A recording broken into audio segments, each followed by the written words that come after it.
కూడా జరుగుతుంది అధ్యక్ష. అది విపులంగా చెప్పమన్నారు కాబట్టి శిరీష గారు దానికి బియ్యం 3 కేజీలు, అలాగే పప్పు 1 కేజీ, నూనె 1/2 కేజీ, పాలు 1/2 లీటర్, గుడ్లు 25 ఇవ్వడం జరుగుతుంది అధ్యక్ష. అలాగే 1,33,000 మంది 0 నుంచి అంటే 3 నెలల నుంచి పిల్లలకి వాళ్ళకు కూడా చిన్నపిల్లలకి బాలామృతం క్రింద 2.5 కేజీలు బాలామృతం, అలాగే 30 గుడ్లు, 5 లీటర్ల పాలు కూడా ఇవ్వడం జరుగుతుంది అధ్యక్ష. అలాగే 1,20,000 మందికి పూర్తిగా అంటే 3 నుంచి 6 సంవత్సరాల లోపు మధ్య ఉన్న పిల్లలకి బియ్యం, అలాగే పప్పు, ఇవన్నిటితో కూడా వండిన ఫుడ్ అంటే వాళ్ళకి ఫుడ్తో పప్పు బియ్యంతో అలాగే కూరగాయలు, ఆకుకూరలు, పాలు, గుడ్లు వీటన్నిటితో కలిపి వాళ్ళకి cooked meals sir, hot cooked meals కూడా పెట్టడం జరుగుతుంది అధ్యక్ష. ఈరోజు ఎవరైనా చెప్పొచ్చు గుడ్లలో కానీ చెక్కీల్లో కానీ ఏమైనా నాణ్యత లేకపోతే తెలియజేయవలసిందిగా నేను కోరుతున్నాను అధ్యక్ష. ఎందుకంటే అంత చక్కటి ఫుడ్ ఈరోజు ఇస్తున్నాం అధ్యక్ష. అలాగే ఫుడ్ గురించి మాట్లాడారు. తర్వాత మిగిలిన గౌరవనీయ సభ్యులు రద్దయిపోయిన పథకాల గురించి చెప్పారు అధ్యక్ష. అది నిజమే. 18 పథకాలను రద్దు చేశారు అధ్యక్ష.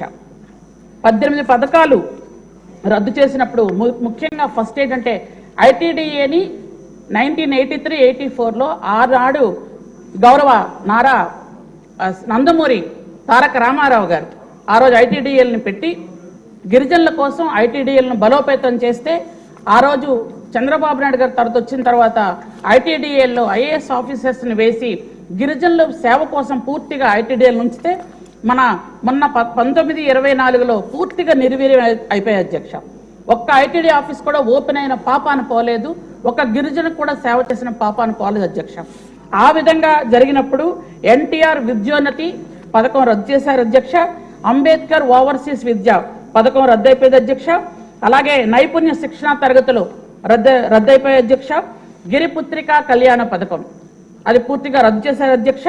అలాగే ట్రైకార్ లోన్లు ఇవ్వటం మానేశారు అధ్యక్ష. అలాగే స్పెషల్ డిఎస్సి కూడా లేదు అధ్యక్ష. అలాగే ఫుడ్ బాస్కెట్లు రద్దు చేశారు. అలాగే గిరిజనులకు ప్రత్యేకమైన యాక్ట్ అటవీ హక్కుల చట్టం ఉంది, ఆ చట్టాన్ని పూర్తిగా నిర్వీర్యం చేస్తూ అక్రమ మైనింగ్కి పూర్తిగా ఆద్యం పోశారు అధ్యక్ష, పూర్తిగా. అలాగే ఏజెన్సీలో ఉన్నటువంటి ఎవరైతే టీచర్స్ ఉన్నారో వాళ్ళకి గిరిజనులతోనే ఇంత పూర్వం మనం భర్తీ చేసే జీవో నెంబర్ 3ని దాన్ని కూడా నిర్వీర్యం చేసి దాని కనీసం సుప్రీంకోర్టులో కనీసం లాయర్ని పెట్టిన పాపాన్ని కూడా పోలేదు అధ్యక్ష, వదిలేశారు అధ్యక్ష. అలాగే పోడు భూములకి పట్టాలు ఇవ్వకుండా పూర్తిగా నిర్వీర్యం చేశారు అధ్యక్ష. అలాగే గ్రావిటీ స్కీమ్స్ ద్వారా హిల్ టాప్ ఏరియాల్లో మంచినీటి సదుపాయం గౌరవ నారా చంద్రబాబు నాయుడు గారు కల్పిస్తే గత 5 సంవత్సరాల్లో కనీసం ఆ పథకం అసలు మనకు చూడడానికి కూడా కనిపించలేదు అధ్యక్ష, ఎక్కడ కనిపించలేదు. గ్రావిటీ స్కీమ్నే రద్దు చేశారు అధ్యక్ష. అలాగే పట్టణాల్లో నివసించే గిరిజనుల కోసం ఉచితంగా విద్యుత్ అందించే జగజీవన్ జ్యోతి పథకం కూడా రద్దు చేశారు అధ్యక్ష. అలాగే గిరిజనులకు పారిశ్రామికవేత్తలుగా రాయితీల్ని ఆనాడు చంద్రబాబు నాయుడు గారు అందిస్తే ఆ పథకాన్ని కూడా రద్దు చేశారు అధ్యక్ష. అలాగే సెల్ ఫోన్ నెట్వర్క్ల కోసం గిరి నెట్ పథకం అనే ఒక పథకాన్ని తీసుకొస్తే ఆ పథకం కూడా పూర్తిగా కనుమరుగైపోయింది అధ్యక్ష. గిరి గోరుముద్దలు ఇంతకు పూర్వం చెప్పినట్టుగానే గిరిజనుల కోసం గిరి గోరుముద్దలు పౌష్టికాహారం ప్రత్యేకంగా అందించేవాళ్ళు, అది కూడా పూర్తిగా తీసేశారు అధ్యక్ష. అలాగే కాఫీ తోటల్ని ఎంతగా డెవలప్ చేశారో తమందరికీ తెలుసు అధ్యక్ష. ఈరోజు కాఫీ అనగానే ఆ కాఫీని గౌరవ ముఖ్యమంత్రి గారు ఆ కాఫీని తీసుకుంటున్నారని, గౌరవ ప్రధానమంత్రి గారు కాఫీని తాగుతున్నారని మనం చూస్తే బ్రాండ్ అంబాసిడర్లుగా ఈరోజు ముఖ్యమంత్రి గారు కనిపిస్తున్నారు అధ్యక్ష.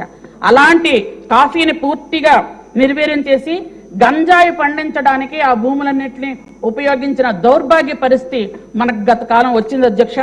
అలాగే ఏకలవ్య మోడల్ స్కూల్స్ ఇందాక కొంతమంది చెప్పారు, ఏకలవ్య స్కూల్స్ని కూడా పూర్తిగా వదిలేశారు అధ్యక్ష. మళ్ళీ చంద్రబాబు నాయుడు గారు వచ్చాక ఏకలవ్య స్కూల్స్కి మళ్ళీ ఈరోజు అవి కట్టడానికి మొదలు పెట్టడం జరిగింది అధ్యక్ష. ఏకలవ్య స్కూల్స్లో నేషనల్ నుంచి టీచర్స్ వచ్చి పూర్తిగా వాళ్ళకి అక్కడే ఉండి చెప్పే పరిస్థితి కూడా ఈరోజు ఉంది అధ్యక్ష. అలాగే బెస్ట్ అవైలబుల్ స్కూల్స్ అని చంద్రబాబు నాయుడు గారు ఏర్పాటు చేస్తే ఆ స్కూల్స్ కూడా ఈరోజు కనిపించకుండా చేశారు అధ్యక్ష. అలాగే మనకి గత కాలంలో 4,500 బడ్జెట్ ఉంది అధ్యక్ష. అదే హైయెస్ట్ అధ్యక్ష గిరిజనుల కోసం. దానిలో కూడా ఎక్కడికక్కడ మళ్లింపులు ఎక్కడికక్కడ తీసుకోవడం జరిగింది అధ్యక్ష. ఈ రోజు చంద్రబాబు నాయుడు గారు 7,500 కోట్లు గిరిజనుల కోసం ఈ రోజు బడ్జెట్ కేటాయించారు అధ్యక్ష. కాబట్టి అవన్నీ కూడా ఈ రోజు అన్ని కార్యక్రమాలు గత కాలంలో చంద్రబాబు నాయుడు గారు 3వసారి ముఖ్యమంత్రి అయినప్పుడు ఏ పథకాలైతే పెట్టారో ఇప్పుడు 4వసారి ముఖ్యమంత్రి అయిన తర్వాత కూడా ఆ పథకాలన్నీ మళ్ళీ కంటిన్యూ అవుతాయని తమ ద్వారా అందరికీ తెలియజేసుకుంటూ, చాలా మంది ఇంకా చాలా క్వశ్చన్స్ అడిగారు అధ్యక్ష. డోలీలు మోతలు లేకుండా 2,000 గ్రామాలకి 2,500 కోట్లతో రోడ్లు వేస్తున్నాం అధ్యక్ష. గత కాలంలో డోలీలు మోతలు ఎందుకు ఉండేవి అంటే పూర్తిగా ఫీల్డ్ అంబులెన్స్లు తీస్తారు అధ్యక్ష. మళ్ళీ ఇప్పుడు ఫీల్డ్ అంబులెన్స్లు కూడా మళ్ళీ తీసుకొస్తున్నాం అధ్యక్ష. ఎక్కడైతే రోడ్లు వెళ్తున్నాయో అక్కడ అంబులెన్స్లు ఉంటున్నాయి, ఫీల్డ్ అంబులెన్స్లు ఉంటున్నాయి. అలాగే గౌరవ ఎమ్మెల్యే గారు అడిగిన ప్రశ్నకి గిరిజన గర్భిణీలకు గిరిజన గర్భిణీ వసతిగృహాలు కూడా ఏర్పాటు చేస్తున్నాం అధ్యక్ష. గత కాలంలో వాటిని నిర్వీర్యం అయిపోయాయి, ఇప్పుడు మళ్ళీ అవి పెడుతున్నాం. 2 నెలల ముందు గిరిజన గర్భిణి కొండ దిగి వచ్చి వసతిగృహంలో ఉండి పౌష్టికాహారం తిని డెలివరీ అయిన తర్వాత తల్లి బిడ్డ ఎక్స్ప్రెస్తో తీసుకెళ్లి మళ్ళీ హిల్ టాప్లో వదిలేవాళ్ళం అధ్యక్ష గత కాలంలో. ఇప్పుడు మళ్ళీ ఆ పథకం ఉంది అధ్యక్ష. అలాగే అంత తొందరగా రాలేని వాళ్ళు 7 రోజుల ముందు కూడా వచ్చి బర్త్ వెయిటింగ్ హాల్లో ఉండి ఎవరైనా ఒక అసిస్టెంట్స్ కూడా తెచ్చుకోవచ్చు అధ్యక్ష. తెచ్చుకున్న తర్వాత వాళ్ళిద్దరికీ కూడా పౌష్టికాహారం ఇచ్చి అన్ని విధాలుగా మళ్ళీ వాళ్ళని అక్కడ డ్రాప్ చేసే పరిస్థితి కూడా ఉందని తమ ద్వారా తెలుసుకుంటూ, ఇవన్నీ కూడా ఇప్పుడు అడిగిన ప్రశ్నలన్నిటి కూడా సమాధానం ప్రతి గౌరవ సభ్యులకు కూడా వాళ్ళకి పంపిస్తారని తమ ద్వారా తెలియజేసుకుంటూ థ్యాంక్ యూ వెరీ మచ్ అధ్యక్ష. నమస్తే మేడం. ఒక